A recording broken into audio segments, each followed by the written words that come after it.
الحمد لله على إحسانه وفضله والشكر له على توفيقه وامتنانه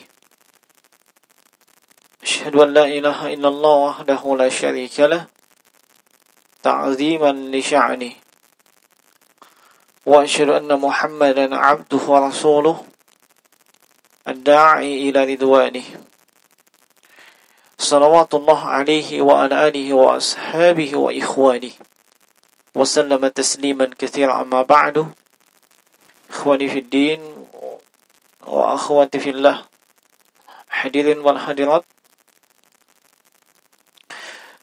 jemaah Masjid Ibadur Rahman, para ikhwas sekalian, demikian pula para pendengar dan pemirsa radio online Palopo Mengaji.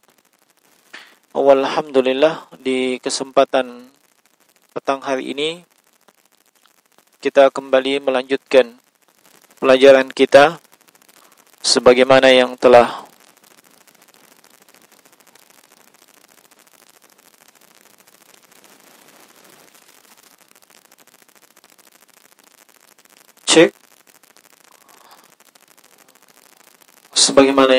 terjadwal,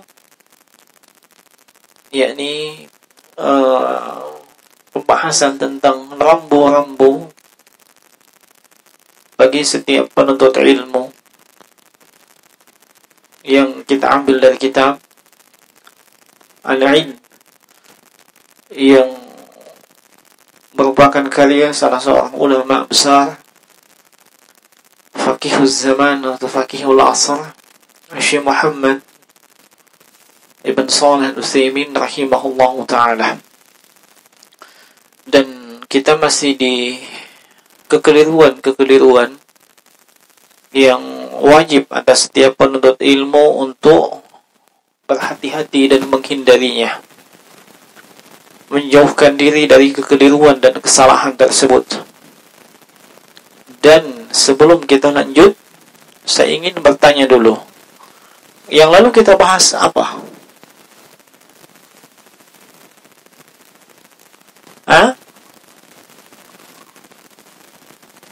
Apa itu? Iya, fanatik terhadap mazhab. Betul. Lain kali angkat tangan ya, supaya saya tidak bingung. Dan alhamdulillah, saya siapkan hadiah ini satu tas, ya. Sesuai dengan konteks pertanyaan. Pertanyaannya besar, hadiahnya besar. Ya. Kalau ini, silakan. Kemudian pertanyaan yang besar. Ada yang ingat mulai dari pertama? Apa kesalahan pertama sampai dengan ta'assub? Ya, dengan mazhab atau pendapat? Yang jawab itu dapat hadiahnya cukup besar. Dan ini tidak berlaku bagi kru Palopo Mengaji dan pengurus masjid. Sebab hadiahnya sudah mereka miliki. Jadi selain daripada itu, tidak apa-apa, baca catatan, tidak ada masalah. Baca catatan menunjukkan bahwa Anda mencatat. Ada yang ingat? Mulai dari pertama apa?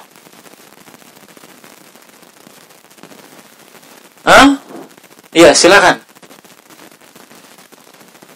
Silakan. Mulai dari pertama apa? Tidak ada yang ingat? Coba kata dia, sebutkan mulai dari pertama.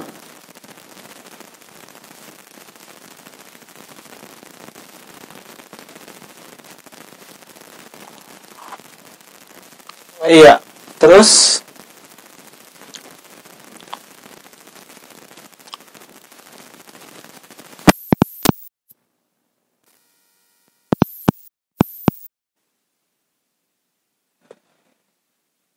iya. Terus yang berikutnya, kesalahan berikutnya.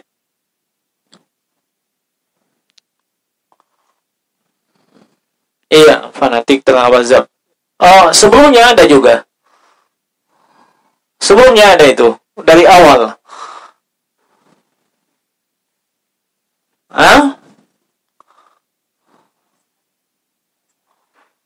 Yang pertama hasad, betul.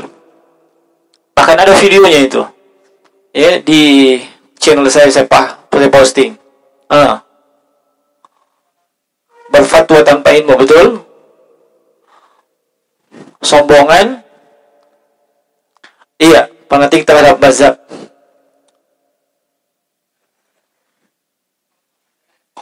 Iya, kayak ini off, sering mati-mati. Efek pandemi mungkin ini. Baik. Hanya jadi bagi dua ya. Tidak cocok. Silahkan masing-masing ambil. Siap.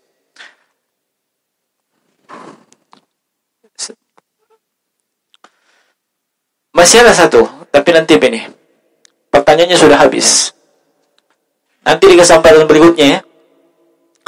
Nah, kalau antum jawab dengan menggunakan catatan, itu menunjukkan ada catatannya. Tidak ada catatannya waktu dia hafal. Ya, luar biasa hafalannya. Cuma tidak ada yang menjawab lewat hafalan. Nah, kita lanjut ke keliruan yang berikutnya yang mesti dijauhi oleh setiap penuntut ilmu. Kata Syekh Muhammad rahimahullahu taala, wa minha, di antaranya adalah at-tasadduru qabla at-ta'ahhuli. Tampil sebelum waktunya. Tampil sebelum waktunya. Iya.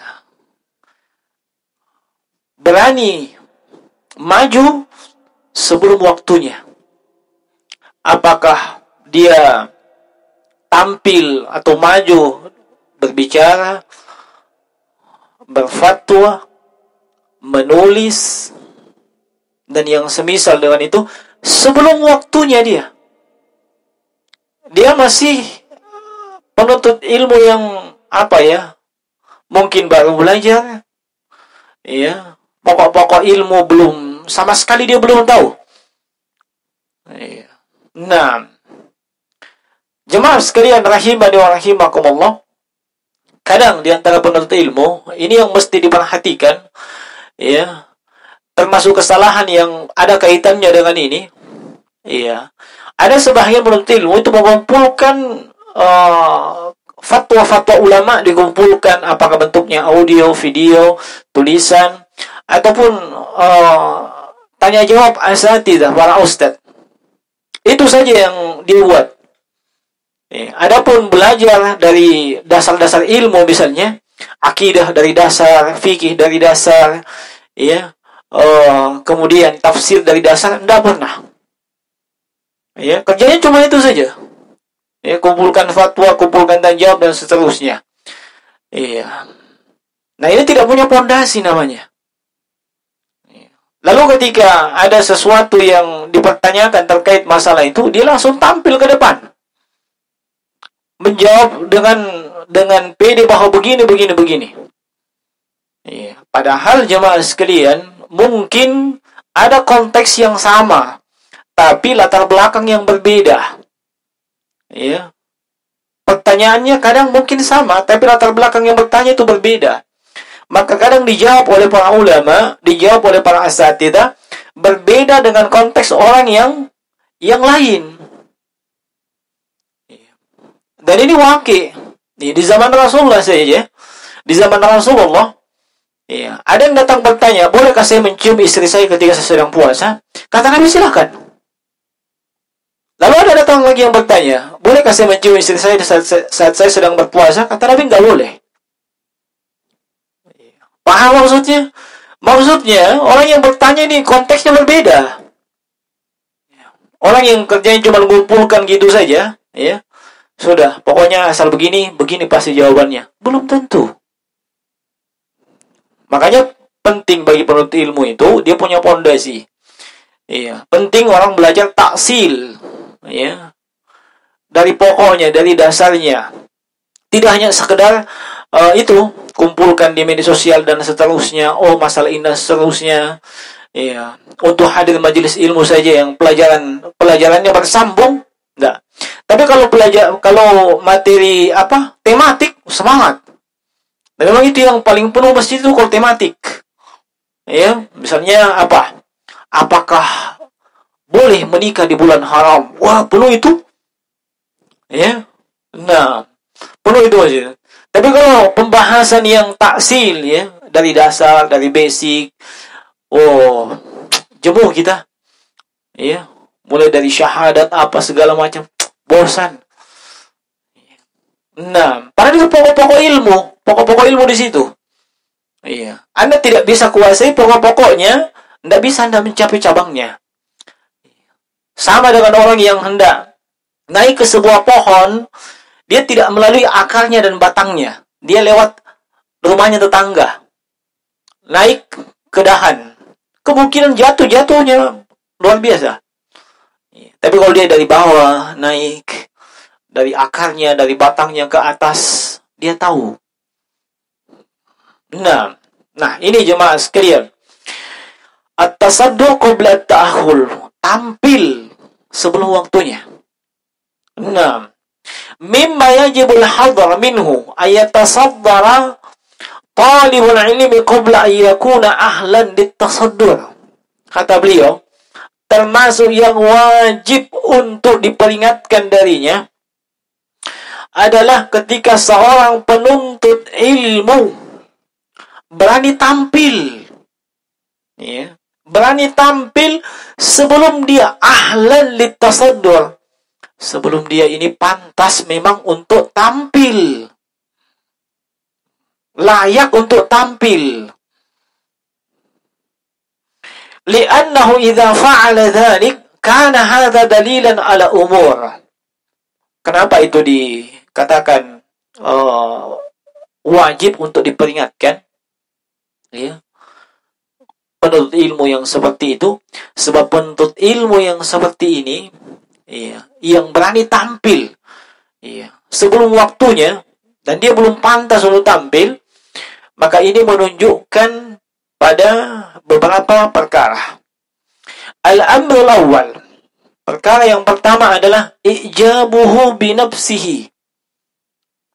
Dia merasa kagum dengan dirinya. Dia merasa dirinya hebat. Dia merasa dirinya sudah luar biasa. Haitsu tasaddara fa huwa yara nafsahu 'alam al-a'lam. Dia berani tampil di tengah-tengah khalayak, di tengah-tengah umat, di tengah-tengah manusia. Sebab dia memandang dirinya sudah sampai kepada tingkatan berilmu, alim, bahkan alam al-a'lam, yang paling berilmu. Ya. Nah, yang paling berilmu. Kira-kira yang tahu bahwasanya si fulan dan si fulan itu berilmu siapa? Yang paling tahu itu gurunya. Gurunya yang paling tahu. Kan begitu. Ya. Adapun sesamanya penuntut ilmu itu bisa diketahui kalau mereka sering muzakarah, sering diskusi. Ya, ini pentingnya penuntut ilmu diskusi. Ada satu permasalahan seperti ini, ayo kita diskusikan. Siapa tahu ada yang punya dalilnya permasalahan seperti ini. Itu di situ ketahuan siapa yang agak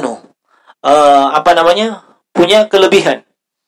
Iya, terkadang. Tapi selain itu yang paling faham, paling tahu siapa yang lebih berhak, gurunya. Gurunya sendiri.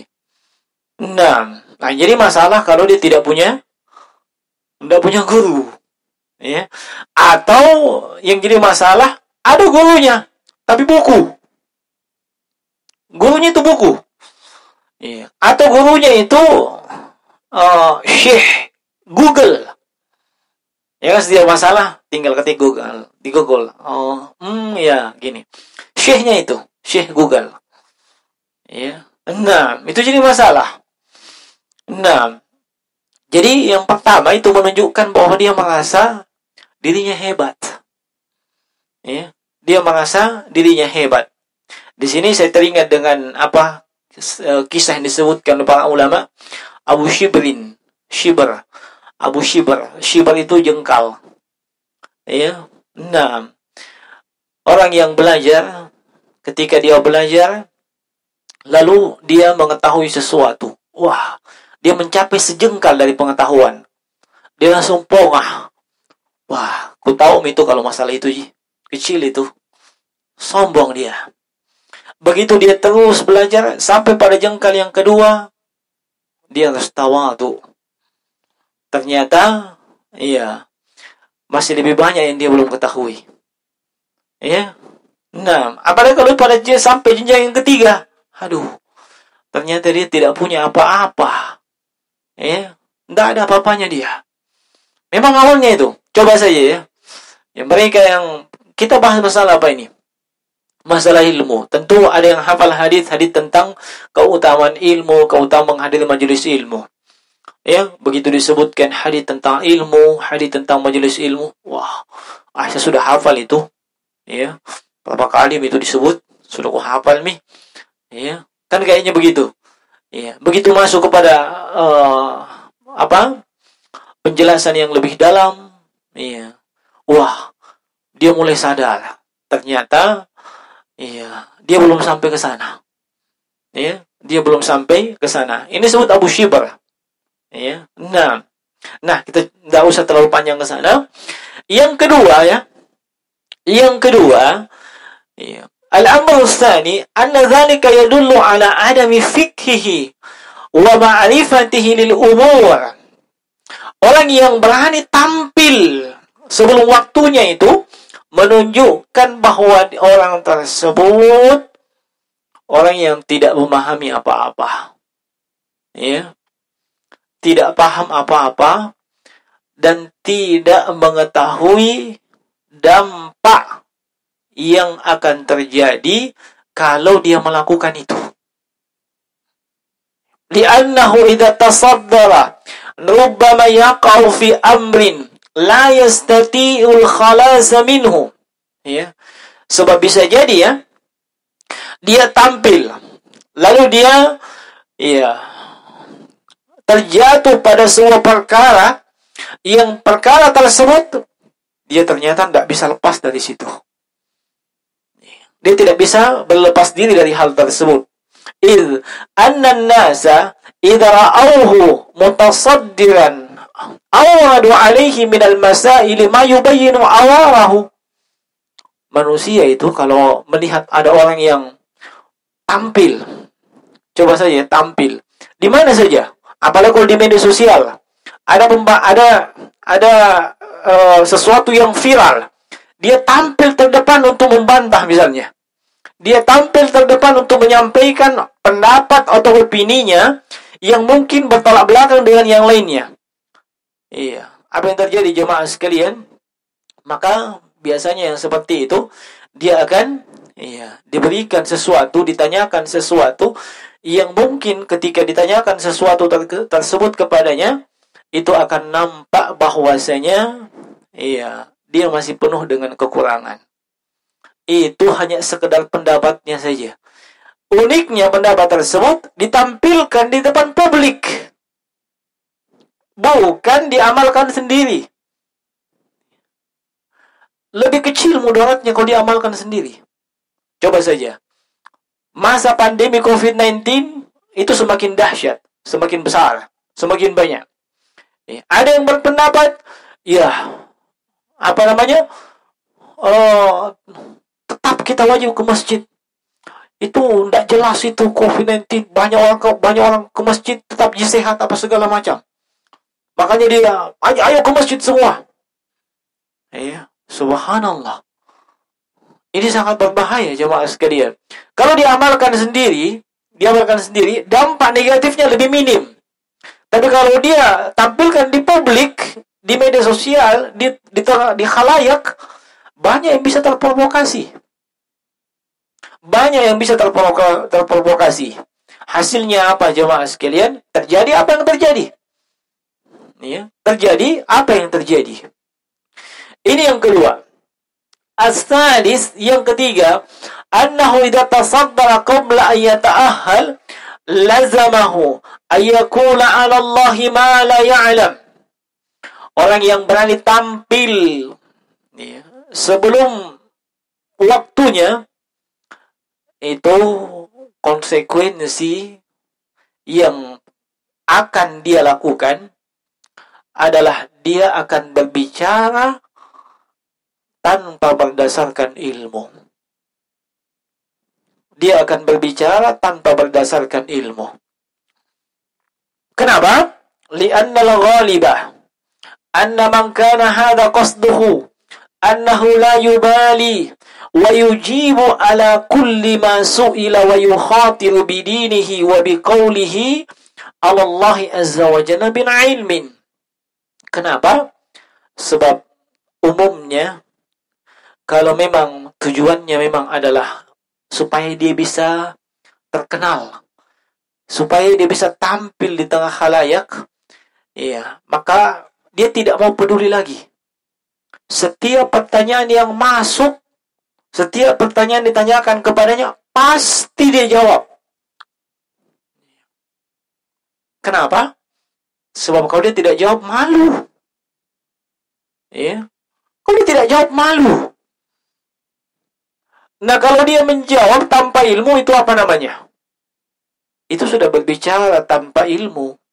Berbicara tentang agama tanpa ilmu. Iya. Dan lumayan manusia yang seperti itu. Iya. Lumayan manusia yang seperti itu. Iya. Setiap pertanyaan yang masuk, terus. Pokoknya masalah ini. Kadang pakai akal-akalan, kadang pakai logika. Sebab kalau tidak dijawab ini malu, Ki. Iya. Apalagi kalau dia sudah digelar dengan Ustadz 1,5 miliar. Ya. Kan dulu ada namanya dai 1 juta umat, ya. Ya, ini sudah dai 1,5 miliar. Apanya 1,5 miliar? Subrekernya. Ya. Malu Ki ini. Ya, kalau tidak bisa menjawab. Padahal jemaah sekalian, saya teringat dulu ada kawan, ya, saya harus sebut namanya, tahun-tahun 2000-an itu, dia awalnya datang ke suatu tempat, ya, ke sana itu, ya, dia cuma modalnya apa? 2 kali khutbah Jumat di kampusnya. Itu saja. Karena tidak ada khatibnya ketika itu. Makanya di kampusnya khutbah Jumat di 2 kali, Mi. Ya. Nah, ketika tidak ada khatib lagi di masjid di dekat rumahnya, daripada tidak sholat Jumat, maka dia pun naik jadi khatib. Itu kali pertama.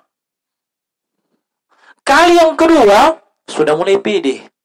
Kayaknya saya sudah sejajar dengan para khatib ini. Ya, sebab terpesona semua jemaah ini. Ya, semuanya melotot. Entah paham atau tidak paham, tidak urusan kalian. Ya, saya sudah tidak baca teks lagi.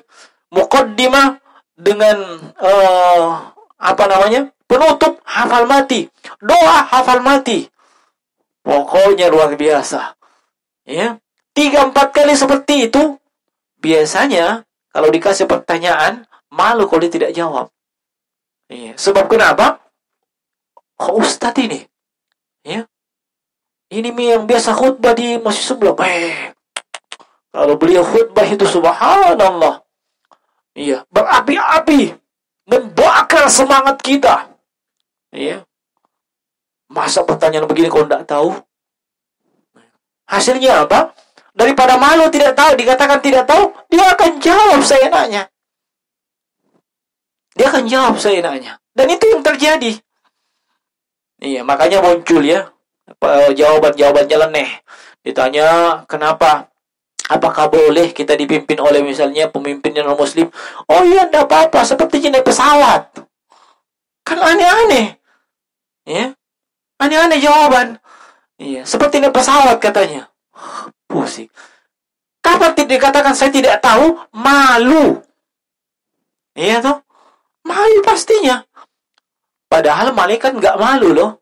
Mengatakan, subhanaka la ilma lana. Maha suci engkau ya Allah, kami tidak punya ilmu. Malaikat tidak malu mengatakan nggak tahu. Nabi juga nggak malu mengatakan nggak tahu. Sahabat juga tidak malu. Ya. Imam 4 mazhab tidak pernah malu mengatakan tidak tahu. Kalau memang mereka tidak tahu, tidak pernah mereka malu. Anehnya di zaman now, entah dari basic ilmu dari mana mereka, tiba-tiba muncul ke permukaan, terkenal, viral. Ya. Entah memang diviralkan, ya, di apakah namanya itu, di up di Apa itu istilahnya? Di share, di komen, dan di subreker. Ya. Langsung viral. Yang seperti ini jemaah sekalian membahayakan bagi dia, kasihan. Ya. Membahayakan bagi dia. Sebab dia akan malu nanti ketika ditanya suatu pertanyaan. Yang pertanyaan tersebut sebenarnya butuh pembahasan ilmiah. Tidak boleh sekedar menjawab iya atau tidak. Tapi daripada malu kayak ini, lari nanti subreker. Tidak ada nanti yang like. Tidak ada yang komen. Iya kan saja. Di belakang persoalan.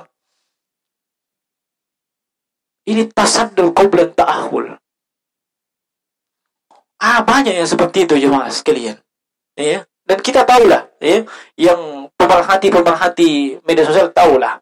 Dia akan berbicara tanpa ilmu. Dia akan berbicara tentang agama Allah tanpa ilmu. Contoh saja tadi. Ya. Hukum mengangkat pemimpin misalnya non-muslim. Iya. Harus dia pakai ayat, dia pakai hadis, dia pakai pandangannya para ulama. Ini bukan persoalan sepele. Saya nanya mengkias-kias, itu kayak pesawat. Masya Allah. Seenaknya. Ini barang, sepertinya agama ini barang murahan. Seenaknya kita ngomong di situ. Dan banyak yang seperti itu. Ya. Nah. Yang keempat, annal insana idza tasaddara fa innahu fil ghalib la yaqbalul haqqah. Ya. Ini yang keempat, orang yang berani tampil ke depan publik sebelum waktunya dia harusnya tampil, belum mapan keilmuannya, ya, itu umumnya dia sulit menerima kebenaran. Umumnya sulit menerima kebenaran. Nah, li'annahu yadhunnu bisafahihi annahu idza khada'a li ghairihi walau kana ma'ahul haqqu kana hadza dalilan ala annahu laysa bi'alimin. Kenapa demikian jemaah sekalian? Kenapa dia sulit menerima kebenaran? Sebab menurut persangkaan dia, dan itu persangkaan dibangun di atas kebodohannya, ya. Ada bahasa yang saya mau hindari sejauh-jauhnya, itu dungu. Ya, saya tidak mau pakai bahasa dungu. Itu bahasa tidak begitu bagus. Ya. Walaupun di sini bisa safih. Ya, itu maknanya memang dungu. Ya, tapi mungkin lebih bagus kalau dikatakan kebodohannya, kejahilannya. Ya. Nah, kejahilannya, ya, disebabkan kejahilan dia, kalau misalnya dia tunduk kepada kebenaran yang datang dari orang lain, ya, maka ya, itu akan membuat dia tidak lagi disebut sebagai orang berilmu. Sebab ternyata dia salah, dia dikritik. Ya. Coba saja jemaah sekalian, ya. Kawan-kawan, saudara kita yang sampai detik ini tidak mau tunduk pada kebenaran. Di mana Allah? Mereka tetap kokoh dan kekeh. Allah itu di mana-mana. Ya. Disebutkan ayat mulai daripada Al-Fatihah sampai An-Nas. Ya. Bagaimana menunjukkan Allah itu di langit, di arsy. Tetap mereka kokoh dan kekeh bahwasanya Allah itu di mana-mana. Ya. Sampai kepada dalil secara akal dan logika diberikan kepada mereka, tetap kokoh dan kekeh. Walaupun di hati kecilnya dia akui bahwa mereka benar. Saya tidak usah bicara masalah ayat, sebab sudah sering disebutkan oleh para asatidz. Biasanya masyarakat awam diberikan akal dan logika, itu mereka terima. Tapi ini uniknya, mereka yang katanya ya berilmu tetap tidak mau terima. Tetap Allah di mana-mana. Allah di hati saya. Allah di mana saja. Anehnya ketika disampaikan bahwasanya kalau memang Allah itu di mana-mana, kenapa ketika Anda berdoa, Anda mengangkat tangan ke atas? Harusnya kan kemana-mana, bro. Kalau memang Allah di atas, kan kita minta ke atas. Ini logika ya, bukan dalil. Kalau dalil, subhanallah, terlalu banyak kalau mau disebutkan. Ya. Nah, terlalu banyak. Kalau berdoa kemana? Apakah dia ke sana ke kemari? Sana lagi, sini lagi. Kan Allah di mana-mana. Atau Allah di hatinya?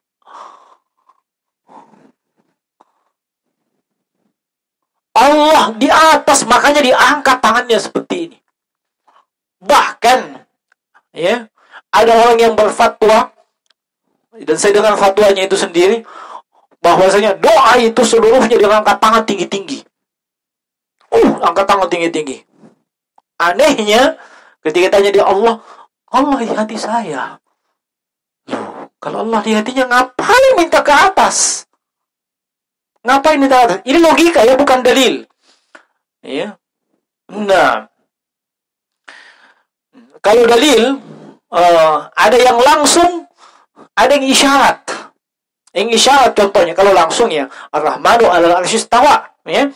Kalau isyarat, huwallazi anzala al-kitab minhu ayatun muhkamatun hunna. Ya. Dialah yang anzala, dia yang menurunkan. Apa artinya anzala? Anzala yunzilu, inzal, apa? Menurunkan. Biasanya kalau pakai logika Anda, kalau menurunkan sesuatu, dari mana? Dari sana ke sana, atau dari atas ke bawah?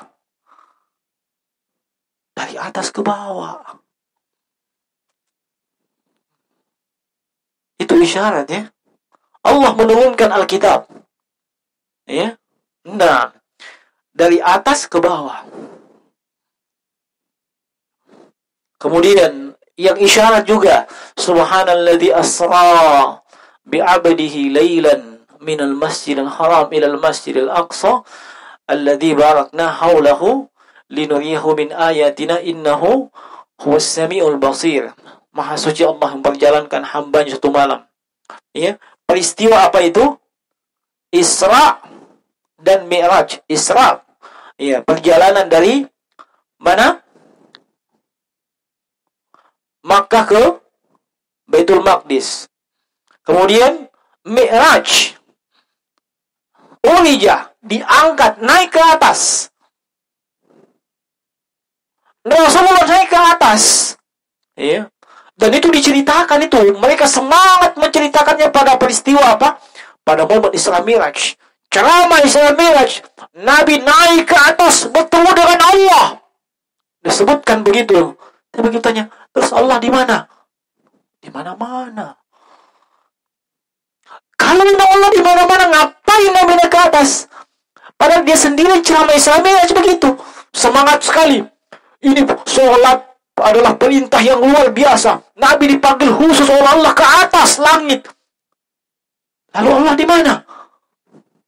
Kan sudah nyata. Tapi masih kokoh dan kekeh. Allah di mana-mana. Kenapa? Iya, saya tidak mengatakan semuanya, tapi seperti kata Syekh di sini, ya, fa innahu fil ghalib la yaqbalul haqq. Biasanya kalau dia sudah ditokohkan, dia sudah sering tampil ke depan publik, ada pendapatnya A, pendapatnya dibantah, dia sulit menerima kebenaran. Malu. Ya, masa kok Ustadz, Anda kan kiai, kemudian ada anak baru belajar, ya, dulu Solo jilid 2 belum selesai bantah kok.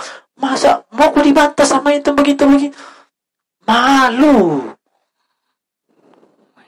Kenapa? Karena memang sebenarnya sebelum waktunya dia tampil. Harusnya dia mesti belajar dan seterusnya. Beda kalau gurunya bilang, ya kamu silahkan isi, sampaikan satu hadis, satu ayat. Itu tidak bertentangan ya dengan sabda Nabi, balighu anni walau ayah. Tidak bertentangan. Ya, tidak bertentangan sama sekali. Bukan dilarang berdakwah, bukan. Ya, berdakwah itu dengan basirah, dengan ilmu. Ya, bukan dengan kila waqala. Katanya itu kan kila waqala namanya. Ya, dengan ilmu, dan ilmu dibangun di atas keyakinan. Ya, balighu anni wala ayat, sampaikan dariku walau satu ayat. Ayatnya kita tahu. Jangan sampai bukan ayat. Ya. Nah, atau ayatnya tidak ditahu apa bacaannya ini. Terpas terjemahannya dibaca. Ya. Sudah itu tidak ditahu juga penafsirannya. Kacau jemaah sekalian. Bukan begitu maksudnya. Tapi mereka yang sudah punya dari sisi keilmuan, iya, ada disebutkan oleh Syekh Muhammad bin Shalih Al-Utsaimin dalam syarah Hilyatul Auliya, ya apa? Syarah Hilyatul Ilmi. Ya, bagaimana guru beliau dulu, Syekh Syekh Abdurrahman Nasir As-Sa'di. Beliau awalnya mengajar di pojok-pojok masjid, ya. Beberapa orang datang, saling diskusi dan seterusnya, begitu. Enggak langsung tampil ke depan. Enggak langsung tampil di live. Ya, enggak langsung. Nah, enggak seperti itu. Itu untuk tahapan-tahapan. Padahal beliau siapa? Ahli tafsir di zamannya. Ahli tafsir di zamannya. Antum yang baca tafsir Taisir Karim Rahman, itu karyangan beliau. Ya, murid-muridnya semuanya jadi ulama besar malah. Ya. Nah, tapi begitu awalnya beliau ngajar. Ya. Nah, tidak langsung, baik saya harus ini. Kita bikin majelis dulu ini. Panggil semua Jangan dulu, sabar saudara. Ya. Nah, ini bahaya jemaah sekalian. Nah, para pendahulu kita yang saleh seperti Umar bin Khattab radhiyallahu ta'ala anhu, itu sudah mengingatkan akan bahaya orang yang seperti ini, penuntut ilmu yang seperti ini. Sudah berani tampil ke depan publik, padahal belum waktunya dia harus tampil. Ya. Di dalam Sahih Al-Bukhari disebutkan oleh Imam Al-Bukhari secara ta'liq, dan ada juga dalam Sunan Ad-Darimi. Kata Umar bin Khattab radhiyallahu ta'ala anhu, tafaqahu qabla an tasudu. Tafaqahu qabla an tasudu, atau tafaqahu qabla an tusawwadu. Apa artinya? Yakni belajarlah dulu. Belajarlah, tuntutlah ilmu terlebih dahulu sebelum Anda dijadikan panutan oleh manusia. Sebelum Anda dijadikan rujukan oleh manusia. Jangan dibalik. Anda langsung mau jadi rujukan. Ya. Anda langsung mau jadi rujukan. Padahal belum Anda belajar. Belum mendalami agama. Tapi langsung mau jadi rujukan. Nah. Dan yang seperti ini jemaah sekalian, rahimani wa rahimakumullah. Iya. Biasanya dia akan diharamkan atau terhalang mendapatkan ilmu. Orang yang berani tampil ke depan publik sebelum waktunya, dia akan terhalang untuk mendapatkan ilmu. Ya. Disebutkan oleh para ulama, man tasaddara qabla awanihi faqad tasadda li hawanihi. Ya.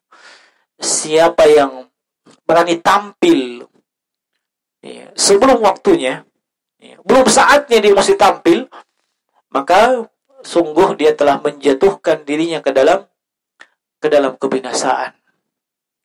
Dan ada juga yang disebutkan oleh Imam Ibnu Rajab Al-Hambali dalam Qawaid Al-Fiqh. Kalimatnya, man ta'ajjala syai'an qabla awanihi uqiba bihurmanihi. Ini para talib kulba itu wajib kalian hafal itu, ya. Kaidah-kaidah seperti itu. Ya, itu kaidahnya pakai bahasa Arab. Gampang ya. Nah, man ta'ajjala syai'an qabla awanihi uqiba bihurmanihi. Siapa yang tergesa-gesa, ya, untuk mendapatkan sesuatu sebelum waktunya, dia tergesa-gesa. Dia sudah mau sekali tampil ini. Dia sudah mau sekali dikenal halayak. Padahal belum waktunya. maka apa yang terjadi? Uki wa bihurmanihi. Dia akan mendapatkan tanda kutip hukuman dari Allah. Dia akan terhalang dari apa yang seharusnya nantinya dia dapatkan ketika dia sudah pantas mendapatkannya. Dan Syekh Muhammad bin Shalih Al-Utsaimin dalam Syarah Hilyah itu menyebutkan contoh penerapan kaidah ini. Ada namanya wasiat dan pemberi wasiat. Dan ketika seseorang itu punya harta, dia bisa berwasiat dari sepertiga hartanya, dan juga dia bisa mewariskan. Nah, tapi hukum waris dan wasiat ini itu bisa berubah. Contohnya bagaimana? Misalnya si A, si A itu dengan si B berteman baik. Maka dia sampaikan, si B menyampaikan kepada si A, kalau saya meninggal nanti sepertiga harta saya untuk kamu. Ini wasiat saya. Dia catat wasiatnya, ditulis baik-baik, pakai stempel materi apa segala macam. Nah, ini si A gembiranya luar biasa. Kalau si B meninggal, sepertiga hartanya jadi milik dia.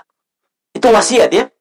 Nah, Allah mentakdirkan ini si B panjang umur. Tidak mati-mati juga. Sudah kena penyakit, kena corona, tidak mati-mati. Masya Allah. Ini si A sudah capek menunggu. Sepertiga ini lama sekali. Akhirnya apa terjadi jemaah sekalian? Man ta'ajjala syai'an. Dia pun ingin segera mendapatkan itu bagian wasiatnya. Maka dia membunuh si B. Sebab kenapa? Kan kalau mati si B dapat sepertiga. Kan mati dapat sepertiga.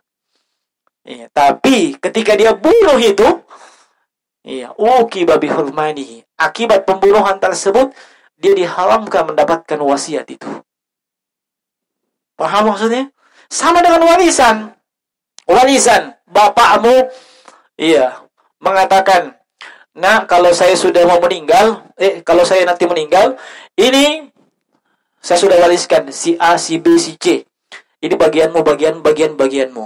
Tapi ingat, warisan itu bisa didapat kapan? Setelah bapak meninggal. Sebab kalau belum meninggal, bukan warisan namanya, hibah namanya itu. Nah, tidak bisa didapat ini, bapak masih sehat. Lamanya tahun 2020 masih hidup. Kapan kau dapat warisan ini? Mau sekali mau menikah apa segala macam. Contoh saja. Nah, hasilnya apa jemaah sekalian? Dikirimkan corona. Kirimkan data pakai apa dikirim? Pakai poska apakah? Ke bapaknya. Dan bapaknya qadarullah meninggal akibat kirimannya dia. Apa yang terjadi jemaah sekalian? Dia diharamkan dapat warisan itu. Dia diharamkan dapat warisan sebab pembunuhan itu salah satu penghalang seseorang mendapatkan baik itu wasiat, hibah maupun warisan. Itu penghalang itu. Walaupun Anda masuk dalam list ahli waris. Ahli waris yang mungkin dapat 0,sekian% toh? Bukan ahli waris langsung, tapi Anda ingin sekali mendapat itu, kopi bunuh itu yang kan kalau meninggal otomatis ada warisan, ada wasiat, kan begitu. Tapi Anda yang menyebabkan dia terbunuh, man ta'ajjala syai'an qabla awanihi uqiba bihurmanihi. Sama dengan ini. Seorang penuntut ilmu harusnya dia sabar belajar, dia sabar belajar sedikit demi sedikit, dia menimba ilmu. Jangan dulu mau tampil ke depan. Ada masalah, tidak usah tampil ke publik, tidak usah. Nah, tetap Anda belajar dari dasar terus. Yang namanya menuntut ilmu itu tidak sekali dua kali majelis, apalagi majelisnya hanya tabligh akbar saja, baru datang dan seterusnya. Kemudian langsung mau jadi seorang alim, tidak. butuh waktu panjang untuk ilmu itu. Ya, dibutuhkan kesabaran. Ilmu tidak didapat dengan sekali dua kali, butuh waktu panjang. Dia tetap sabar. Maka yang seperti ini jemaah sekalian, walaupun dia tidak mau tampil di dalam publik, dia akan ditampilkan. Kenapa? Konsekuensi dari ilmu yang dimiliki akan pasti seperti itu. Ya.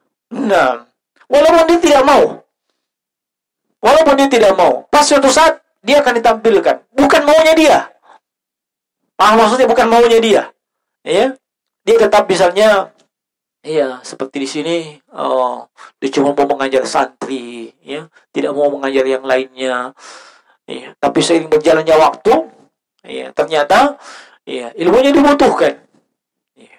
Nah, akhirnya, dia pun ditampilkan oleh beberapa ikhwan dan seterusnya. Dipromosikan oleh gurunya dan seterusnya. Tapi tidak mau niat seperti itu. Beda kalau memang baru belajar, ya. Yuk, mau belajar apa ini? Saya kan baru hijrah. Kita mendaftar yuk dulu kok jadi satu. Ya. Baru mendaftar. Baru masuk halaqah pertama. Hadza babun. Ya. Baru masuk majelis pertama, besoknya sudah seperti Syekhul Islam. Ikhwah, Hada. Cuma itu. Belum waktunya, ikhwan. Belum waktunya. Sabar. Ya. Kalau seperti itu, dia akan terhalang nanti mendapatkan ilmu yang banyak. Nah, ini 4 dan 5 saya tambahkan tadi, ya. Dia akan terhalang mendapatkan kebaikan yang banyak. Oleh jemaah sekalian, sebagai bentuk peringatan untuk saya pribadi maupun kepada seluruh ikhwan, utamanya permasalahan kontemporer, masalah pandemi, masalah COVID-19, masalah kemaslahatan manusia, masalah nyawa manusia, jangan coba-coba ada yang berani berfatwa. Jangan coba-coba. Ini wewenangnya 2. Wewenangnya 2. Itu ulama dan ulil amri. Itu saja. Itu pun ulama, tidak sembarangan ulama yang berfatwa masalah itu. Anda mungkin pernah belajar usul fikih, qawaid fiqhiyah. Penerapannya tidak seenaknya seperti itu. Kalaupun Anda pernah belajar, masalah kontemporer, masalah seperti saat ini, masih ribut kan? Saya mau ke masjid begini, tidak boleh. Satunya ke masjid protokol kesehatan, tidak boleh. Cari fatwa yang valid. Jangan sama Anda saling berfatwa. Bagaimana fatwamu kau? Masya Allah. Bagaimana fatwamu kau? Cari fatwa yang valid dari para ulama. Tidak boleh. Ini masalah kontemporer, masalah nyawa manusia. Tidak boleh sembarangan orang berbicara masalah itu. Termasuk tidak boleh sembarangan menyebarkan berita. Makanya menerima pemberitaan di masa-masa fitnah seperti ini, hanya 2 yang bisa kita terima juga. Satu dari pemerintah yang resmi, dan yang kedua dari para ulama. Itu saja.